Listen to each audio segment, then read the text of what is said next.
wanasema usiku wa dena haukawii kukucha, na sisi Waswahili tunakwambia usiku wa mvuje hatimaye siku imewadia. Langu jina niite Ali Kumbuka, balozi wa Waswahili wote nchini Tanzania, mwanaume menanali, natembea na riziki yangu chini ya unyayo. Leo niko hapa ndani ya Lela Bar Kigamboni, Waswahili wote tuko hapa na wanasema hakuna jambo lisilokula na mwenyewe. Leo nipo na mama shughuli Amina Vikoba, mwanamke mwenye nyama zake. Mtikisa kidogo akuone mama shughuli. Mama shughuli Mama shughuli kadabuko vipi? Mambo vipi? Mambo poa jamani. Kwanza nikupe hongera, maana sio kwa umati ulivyoitika, una watu. Namshukuru Mwenyezi Mungu, alhamdulillah kwa hilo.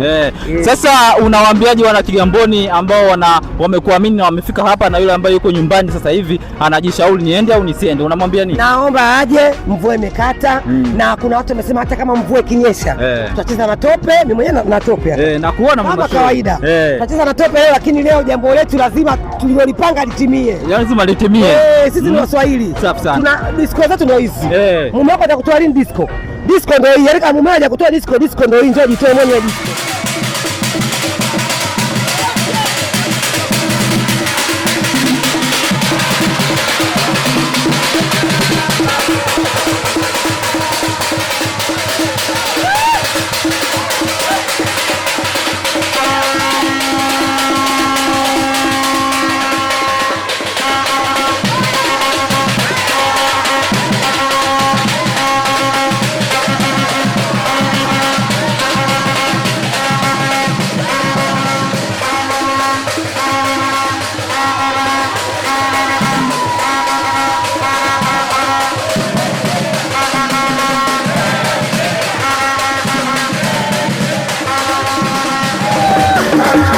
Kama unavyoona usiku wa mvuje kutokea hapa Lela Bar Kigamboni Kibugumo Darajani.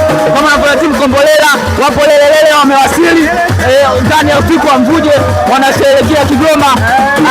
Kama unavyopata kuona wako mbalimbali timu Kombolela wanaburudika. Tunaona hapa wamependeza kweli kweli.